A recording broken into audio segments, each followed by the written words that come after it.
Kapag ang mundo ay puno na ng kaguluhan, na tila ba ito ay ang katapusan?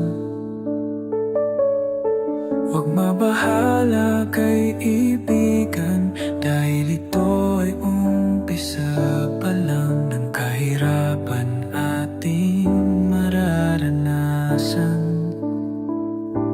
Ito ay tanda lamang na malapit na ang ating katubusan, ang pagdating ng ating Panginoon Jesus mula sa kalangitan.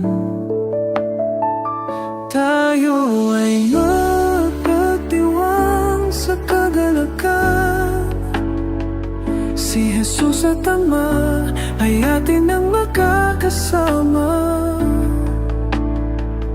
Tayo ay dadalhin sa bagong langit at lupa, doon ay wala ng bighati at pagluha.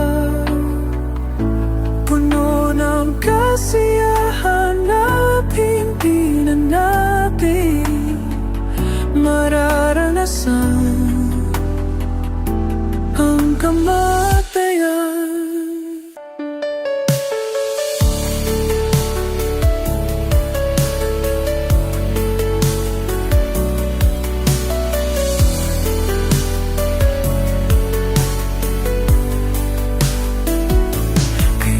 Kaibigan, kung gusto mo yan maranasan,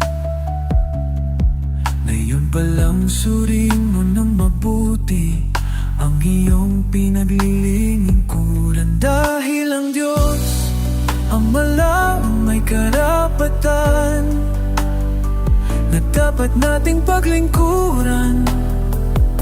Sa Diyos na buhay at nag-iisa lang, dahil kung mali ang paraan ng ating pagsamba sa Kanya, wala tayong bahagi sa bagong langit at lupa.